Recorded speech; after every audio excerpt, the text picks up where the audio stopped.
आचार्य चाणक्य ने गंभीर स्वर में कहा, चंद्रगुप्त, तुम्हें पता है अमीर और गरीब में सिर्फ एक चीज का फर्क होता है, धन। पर एक बात और सुनो चंद्रगुप्त, धन उसे नहीं मिलता जो दिन रात मेहनत करता है। धन उसे मिलता है जो जानता है कि मेहनत दूसरों से कैसे कराई जाती है। यानी धन हमेशा दिमाग वालों के पास जाता है, शारीरिक श्रम करने वालों के पास नहीं। शारीरिक श्रम से इंसान कभी अमीर नहीं बनता, उसके पास कभी पर्याप्त धन नहीं होता। यह बात तुम हमेशा याद रखना। पर्याप्त धन चाहिए, बहुत धन चाहिए तो अपनी मानसिक शक्ति को काम पर लगाओ। दिमाग से काम करो, हाथों से नहीं। राजा कभी स्वयं श्रम नहीं करता, सेठ साहूकार कभी खुद मजदूरी नहीं करता। मजदूरी वो करते हैं जो सबसे ज्यादा मेहनत करते हैं, और सबसे ज्यादा गरीब भी वही रहते हैं। चंद्रगुप्त ने विनम्रता से पूछा, गुरुदेव, फिर अमीर बनने का असली रहस्य क्या है? फिर धनी हर कोई क्यों नहीं बन जाता? चाणक्य मुस्कुराए, फिर धीरे धीरे बोले, चंद्रगुप्त, एक बात हमेशा याद रखना, अगर इस दुनिया की सारी संपत्ति आज गरीबों में बराबर बराबर बांट दी जाए तो कुछ साल बाद फिर वही होगा जो आज है। गरीब फिर गरीब हो जाएंगे और अमीर फिर अमीर। क्यों? क्योंकि अमीरी गरीबी धन से नहीं बनती, अमीरी गरीबी बुद्धि से बनती है।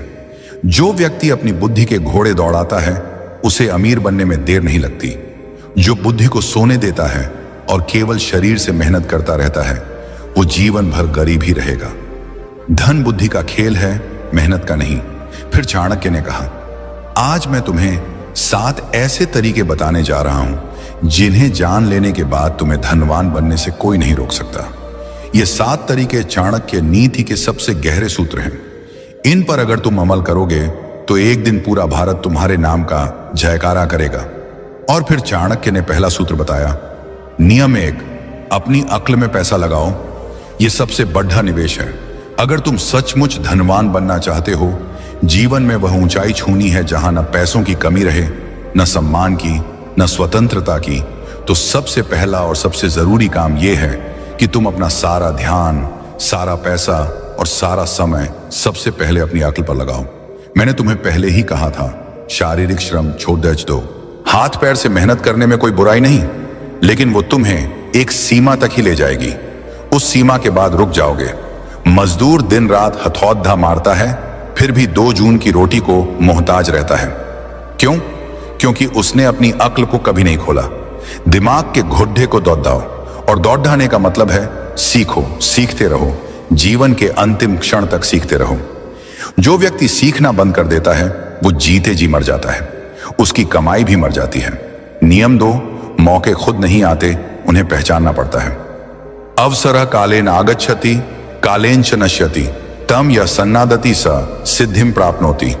अर्थात अवसर समय के साथ आता है और समय के साथ नष्ट भी हो जाता है। जो उसकी ध्वनि सुन लेता है वही सिद्धि प्राप्त करता है। धनवान बनना है तो सबसे दूसरा और सबसे नियम यह है कि तुम्हें अवसरों की आंखें खोलनी पड़ेंगी। अवसर कभी दरवाजा खटखटाकर नहीं आते। भाई साहब, मैं आपका मौका हूं, मुझे अंदर आने दो, कहते हुए नहीं आते। अवसर हमेशा भेष बदल कर आते हैं। कभी वो किसी मुसीबत के रूप में आते हैं, कभी किसी ताने के रूप में, कभी किसी दोस्त के मुंह से निकले एक वाक्य के रूप में। ज्यादातर लोग इन्हें देखकर कन्नी काट लेते हैं, और जो इन्हें पहचान लेते हैं वही करोड़पति, अरबपति बनते हैं। मैं तुमसे कहता हूं, अगर तुम धनवान बनना चाहते हो तो आज से यह प्रण कर लो, मैं कोई भी अवसर गंवाऊंगा नहीं। चाहे सीखने का हो, कमाने का हो, जुद्धने का हो, घूमने का हो, कुछ नया करने का हो, मैं उसे पकड़ दूंगा। याद रखो, धन तुम्हारे पास नहीं आता, धन तुम तक आने का रास्ता ढूंढता है, और वो रास्ता है अवसर। जितने ज्यादा अवसर तुम पकड़ डरोगे उतने ही ज्यादा रास्ते धन के लिए खुलते जाएंगे। और अगर तुम अवसरों को चूकते रहे तो चाहे कितना भी पहला नियम सीखना फॉलो कर लो, तुम्हारी सारी सीख बेकार हो जाएगी, क्योंकि सीख का इस्तेमाल करने के लिए मौका चाहिए। नियम 3, समय धन से भी कीमती है। अगर तुम सचमुच धनवान बनना चाहते हो, करोड़ों अरबों नहीं बल्कि वो स्वतंत्रता हासिल करनी है जहां पैसा तुम्हारा गुलाम बने, न कि तुम पैसे के गुलाम रहो, तो आज से एक बात हमेशा के लिए गांठ बांध लो, समय पैसों से 1000 गुना ज्यादा कीमती है। पैसा खो गया तो दोबारा कमा लोगे, लेकिन समय खो गया तो वो हमेशा हमेशा के लिए चला गया। एक बार गया तो लौटकर कभी नहीं आएगा। दुनिया के सारे अमीर लोग एक ही बात पर सहमत हैं, उनका सबसे बड़ा हथियार उनका समय था और सबसे बड़ी पूंजी उनका समय का अनुशासन था।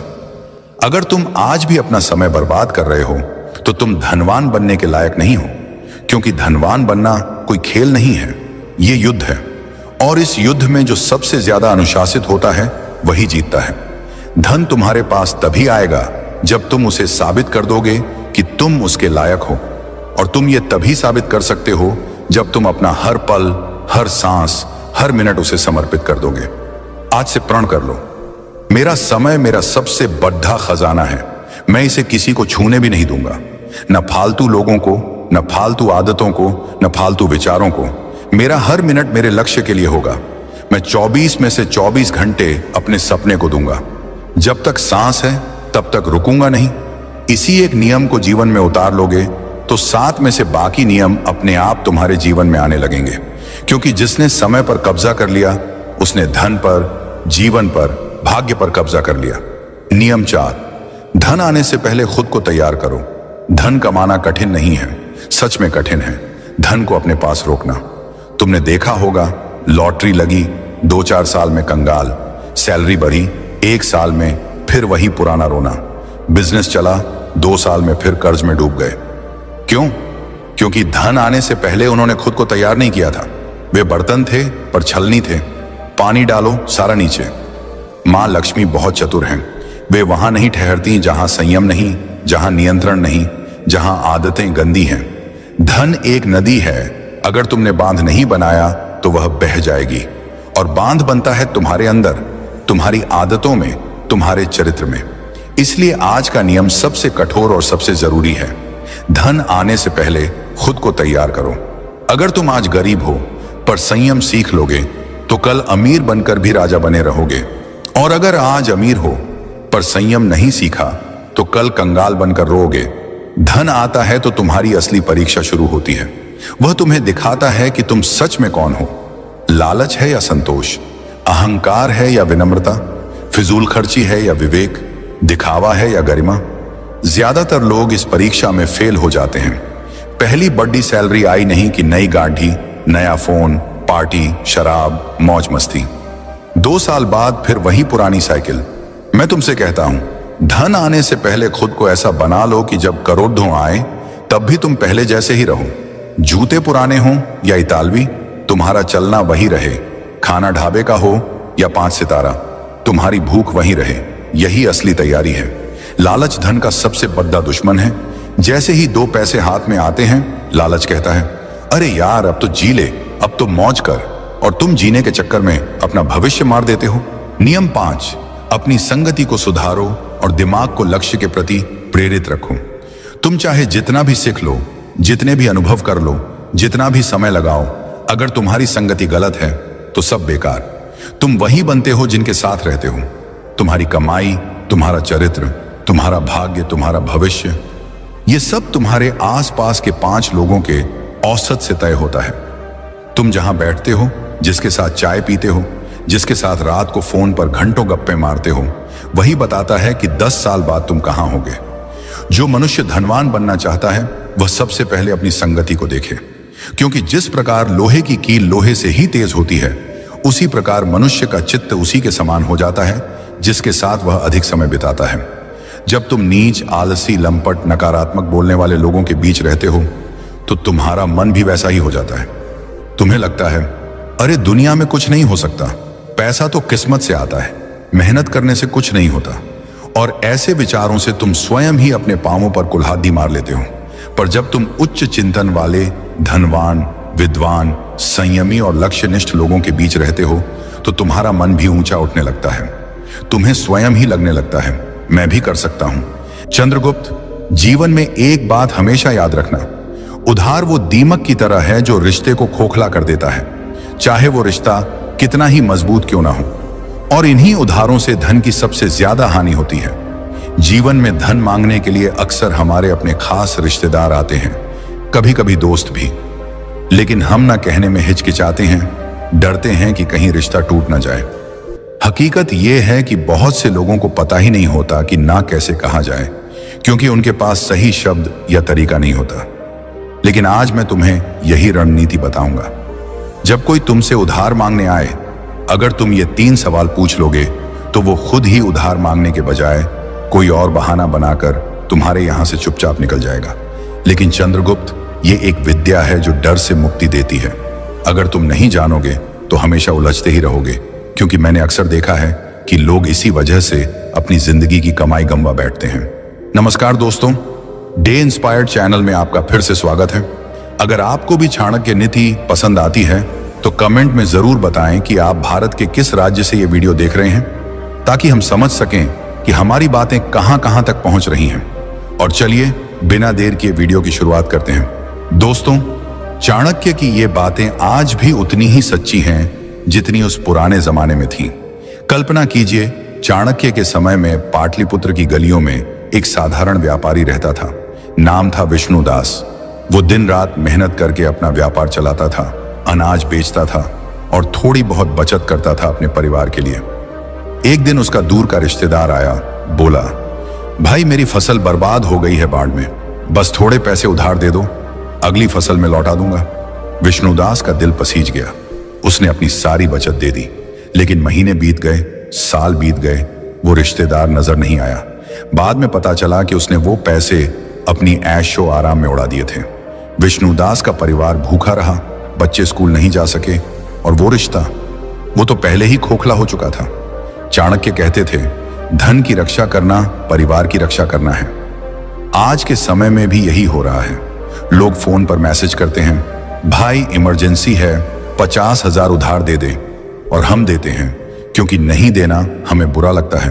लेकिन सच्चाई ये है कि पैसा देने के बाद रिश्ता और मजबूत होने के बजाय कमजोर हो जाता है। क्यों? क्योंकि अगर पैसा वापस नहीं आया तो झगड़े शुरू हो जाते हैं, और अगर मांगो तो तुम विलेन बन जाते हो। अब सवाल यह है कि हम इस जाल से कैसे बचें। चाणक्य की नीति हमें बताती है कि भावनाओं में बहना बंद करो और बुद्धि से काम लो। मैं आपको बताऊंगा वो 5 तरीके जो चाणक्य ने बताए थे, लेकिन सरल भाषा में, जैसे कोई बूढ़ा गुरु अपने शिष्यों को समझा रहा हो। इन तरीकों से आप ना कह सकेंगे बिना किसी को दुख पहुंचाए। और हां, मैं इसमें चाणक्य के समय की कहानियां जोड़ूंगा, ताकि आप महसूस कर सकें कि ये सिद्धांत कितने पुराने हैं लेकिन आज भी काम करते हैं। जैसे आज के समय में कोई क्रेडिट कार्ड का इस्तेमाल करके कर्ज में फंस जाता है, वैसे ही उस जमाने में लोग साहूकारों के चंगुल में फंसते थे। लेकिन चाणक्य कहते थे, बुद्धिमान वो है जो कर्ज का जाल खुद नहीं बुनता। चलिए पहले तरीके से शुरू करते हैं। ये है, तुरंत जवाब न दो। चाणक्य इसे समय की ढाल कहते थे। जब कोई पैसा मांगे, चाहे वो कितनी बड़ी मुसीबत बता रहा हो, उसी वक्त हाँ या ना मत कहो। बस मुस्कुराकर कहो, भाई मैं तुम्हारी परेशानी समझता हूं, लेकिन मेरा पैसा अलग अलग जगहों पर लगा हुआ है। मुझे अपने हिसाब किताब देखने दो, घर वालों से बात कर लूं, कल तक बता देता हूं। ये 24 घंटे आपको सोचने का मौका देते हैं और सामने वाले की नीयत भी परख लेते हैं। चाणक्य के समय में एक राजकुमार था जो हमेशा जल्दबाजी में फैसले लेता था। एक बार एक जासूस उसके पास आया, बोला, महाराज मुझे तुरंत सोने की मुद्राएं चाहिए, दुश्मन की जासूसी के लिए। राजकुमार ने उसी वक्त दे दी।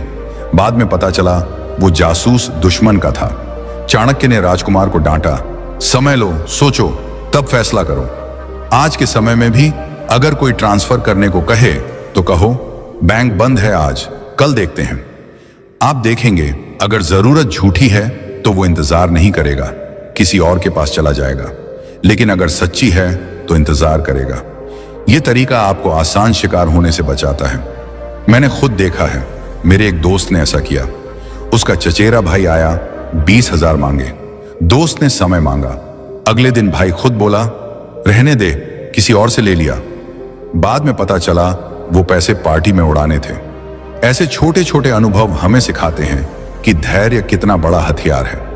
अब दूसरा तरीका, सवाल पूछो लेकिन तरीके से। 24 घंटे बाद जब वो वापस आए तो तुम सफाई मत दो कि पैसा क्यों नहीं है, बल्कि उनसे पूछो, भाई मैं मदद करना चाहता हूं लेकिन मुझे यह पैसा जल्दी वापस चाहिए क्योंकि मेरे अपने खर्च हैं। तुम्हारा वापस करने का ठोस प्लान क्या है? पैसा कहां से आएगा? यह सवाल उनकी नीयत को नंगा कर देता है। चाणक्य कहते थे, सवाल वो तीर है जो झूठ को भेद देता है। उनके समय में एक साहूकार था जो लोगों से उधार लेता था, लेकिन चाणक्य ने अपने शिष्यों को सिखाया, पूछो कैसे लौटाओगे? साहूकार हमेशा गोलमोल जवाब देता और लोग बच जाते। आज के समय में भी अगर कोई कहे सैलरी से दे दूंगा तो ठीक है, लेकिन अगर बोले चिंता मत कर, भरोसा रख, तो सावधान हो जाओ। तब तुम कहो भरोसा तो है लेकिन रिश्ता पैसों से ऊपर है। अगर पैसा नहीं लौटा तो रिश्ता खराब हो जाएगा और मैं वो नहीं चाहता। ये बात उन्हें सोचने पर मजबूर कर देगी। एक बार मेरी मौसी के साथ ऐसा हुआ। उनका भतीजा आया, पैसे मांगे। मौसी ने सवाल पूछा। भतीजा हकलाया और खुद ही बोला, रहने दे चाची, मैं किसी और से ले लूंगा। बाद में पता चला वो पैसे शेयर मार्केट में लगाने थे जहां वो हार गया था। ऐसे में सवाल पूछना आपको रक्षक बनाता है, न कि लुटेरा। तीसरा तरीका, सुरक्षा मांगो। चाणक्य इसे बंधक का नियम कहते थे। अगर वो अभी भी जिद करे तो कहो, भाई नियम तो होते हैं, मैं पैसा दे दूंगा, लेकिन बदले में एक छोटी सी गारंटी चाहिए, जैसे चेक या कोई चीज रखवा दो। चाणक्य कहते थे, बिना बंधक के धन रेत में पानी है। उनके समय में लोग सोने की अंगूठी या जमीन का कागज रखवाते थे। एक कहानी है, चाणक्य के एक शिष्य ने एक व्यापारी से उधार मांगा। शिष्य ने कहा, मुझे भरोसा है, लेकिन चाणक्य ने हस्तक्षेप किया, भरोसा अच्छा लेकिन प्रमाण बेहतर। व्यापारी ने चेक मांगा और वो व्यक्ति भाग गया। आज के समय में पोस्ट डेटेड चेक मांगो। अगर वो नाराज हो जाए, बोले तुम्हें शक है, तो कहो नहीं भाई, ये तो बस सुरक्षा है। जो साफ नियत का होगा वो दे देगा, लेकिन जो नहीं वो खुद चला जाएगा। मैंने एक पड़ोसी को देखा जो हमेशा उधार देता था। एक बार उसने गारंटी मांगी और मांगने वाला नाराज हो गया, लेकिन बाद में पड़ोसी का पैसा बच गया क्योंकि वो व्यक्ति दूसरों को ठग रहा था। यह तरीका आपको मजबूत बनाता है और रिश्ते को बचाता है। चौथा तरीका, कमी का भ्रम पैदा करो। अगर वो कहे ठीक है, घर वालों से बात कर लो, तो कहो यार पैसा तो था लेकिन अभी अभी फिक्स डिपॉजिट में डाल दिया, अगर निकालूंगा तो नुकसान होगा, अगर तुम वो नुकसान भरोगे तो निकाल लूं। चाणक्य इसे अभाव का माया कहते थे। उनके समय में एक राजा ने अपने मंत्री से कहा, मेरे पास खजाना है लेकिन अभी बंद है, अगर तुम खोलने का खर्च दोगे तो दे दूंगा। मंत्री खुद पीछे हट गया। आज भी यही काम करता है। कोई उधार मांगने वाला आपके नुकसान को क्यों भरे, वो खुद कहेगा रहने दे। एक बार मेरे चाचा ने ऐसा किया। उनका दोस्त आया, पैसे मांगे। चाचा ने कहा बैंक से निकालूंगा लेकिन पेनल्टी लगेगी। दोस्त बोला नहीं, मैं किसी और से ले लूंगा, और पैसा बच गया। ये तरीका चतुराई से काम करता है, बिना झगड़े के। पांचवा तरीका, छोटा दान दो अगर मुसीबत सच्ची हो। चाणक्य कहते थे, दान से शत्रु भी मित्र बन जाता है। अगर कोई सच में बीमार है या बच्चे की फीस है तो पूरी रकम उधार मत दो। कहो भाई पूरी रकम नहीं दे सकता लेकिन इतना दे सकता हूं और वापस मत करना। इससे तुम्हारा ज्यादा पैसा बच जाता है, इज्जत बढ़ती है और वो दोबारा बड़ी मांग नहीं करेगा। चाणक्य के समय में एक गरीब किसान राजा के पास आया। राजा ने पूरी मदद नहीं दी लेकिन छोटी मदद की। किसान हमेशा आभारी रहा। आज के समय में भी अगर कोई 50,000 मांगे तो 5,000 दे दो दान में, वो खुश होगा और तुम सुरक्षित। मेरी एक बहन ने ऐसा किया। उसकी सहेली आई, पैसे मांगे। बहन ने छोटी रकम दी और रिश्ता मजबूत हो गया। अब अगर रकम बड़ी हो, जैसे लाखों, तो कागजी काम जरूरी। चाणक्य कहते थे, लेखन बिना व्यवहार विवाद का बीज है। एग्रीमेंट बनाओ, चेक लो। जो साफ होगा वो मान जाएगा, जो नहीं वो भागेगा। अंत में चाणक्य की सीख, रिश्ते की कीमत समझो। अगर पैसा न देने से रिश्ता टूटे तो वो रिश्ता था ही नहीं। स्वयं की रक्षा करो। आज से नियमों को अपनाओ। समय लो, सवाल पूछो, गारंटी मांगो, कमी दिखाओ, दान दो। ना कहना आत्मसम्मान है।